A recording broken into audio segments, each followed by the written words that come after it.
Hello fellow gamers, and welcome to the Round Table, a place where we discuss our most anticipated titles of the week on the gaming frontier. My name's Jace. And I'm Chris. For part 2 of this week's Round Table, we'd like to present to you the arena brawler Lastfight. As mentioned in our previous video, we will be sticking with the format of one game, one video for the Round Table, so viewers can choose which discussions they would like to listen to and get involved with. If you're looking for our video on Homefront, The Revolution, the link for that will be in the description.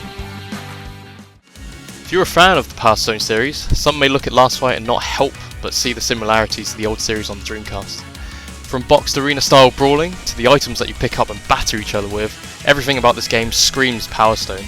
But with PiranaKing's Lastfight, they aim to put their own little twists on what they've defined as the arena based brawler.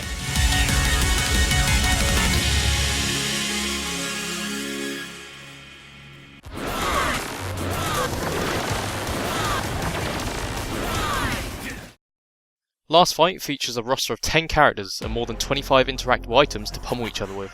From calling in airstrikes to literally throwing a sofa at your opponent, the game gives you an enormous array of weapons and furniture to dismantle your enemies.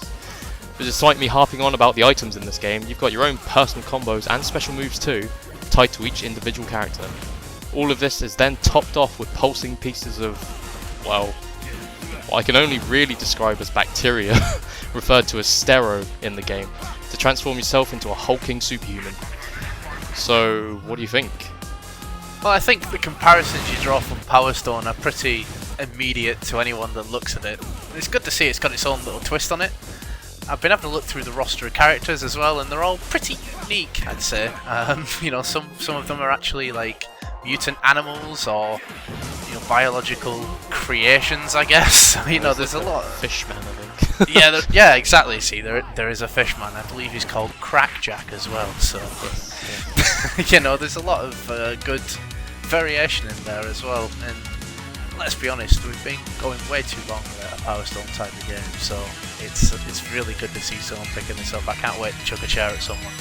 Yeah, I mean, chucking things in Powerstone, regardless of what it could be, whether it's chairs, yeah, a sofa, people, yeah, other people, yeah, just so many things. And I feel like Lastfight brings that to the modern era, I guess, because it's been, as you said, it's been way too long since we've had a Powerstone, so it's about time somebody did something similar. But you know, we can't just harp on about how much it looks like Powerstone. It's got its own little perks, and the stereo stuff is quite similar to how Powerstones work in the original game anyway, but it's different in the way that these superhuman transformations are tied to stages rather than characters themselves. There's also parries. There's like a parry system in the game, which sort of gives it a bit more technicality in terms of like, you know, actually playing the game.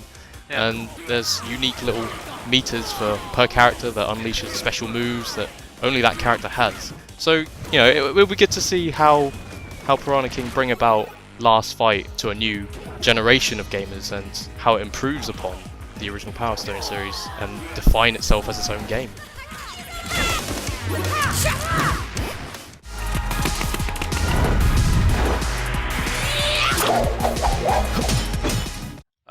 The game modes featured in Lastfight include your standard story mode, 1v1 or 2v2. Unfortunately, there is currently no mode for an all-out, well, everyone versus everyone, but hopefully PiranaKing will be adding that in the future. From what I've seen, the story mode ramps up in difficulty quite early as you progress through each level, fighting other fighters from the roster. One thing I noticed, however, was that the story mode only featured the two main characters, Richard and Duke, so hopefully on release we get to see that fleshed out a bit more for the entire cast, really. I wasn't aware of that, actually, about the story mode. I was kind of hoping it would have been for the whole cast. I mean, obviously I assume they will, because it wouldn't make a lot of sense to make all these 10 characters and only flesh out a story for 2 of them and leave the other 8 by the wayside. I think from what I've seen, like, I think there were only early builds of the game, so hopefully, you know, and it is for the entire cast, you know, it's not just for Richard and Duke. Yeah, that'd be good. It'd be good to see all these other characters. I've been reading their bios and some of them sound quite interesting. The other thing that was kind of a bit disappointing, I guess, was the lack of just brawling, just all-out brawling, like 1v1v1v1, I think I got that right.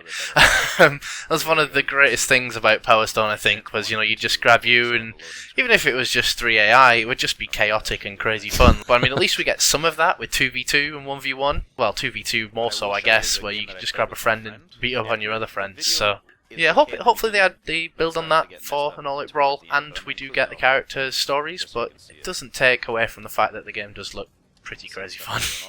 Yeah, I mean, like, there's potential there, whether it's going to be in the form of a Lastfight 2 or, extra DLC for the game. If they introduce a shop mode for, like, costumes and other items that you could use in the levels and stuff, that would be pretty cool.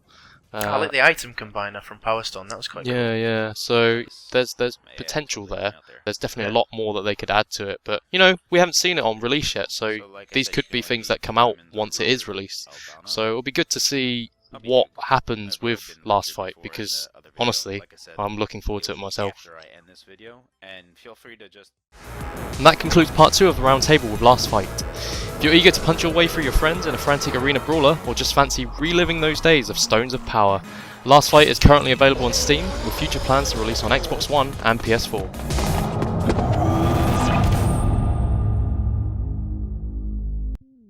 So that's it for the Round Table this week, and we thank you for watching. With this being something new we're trying out, we'd love to hear your feedback about it on our Facebook page, /TGFrontier. If you think you can get it down into 140 characters, hit us up on our Twitter @TGFrontier. If you're looking for the summary this week, or part 1 of the Round Table where we talked about Homefront the Revolution, you'll be able to find that at the bottom of the screen. As always, thanks for watching, and we'll see you next time.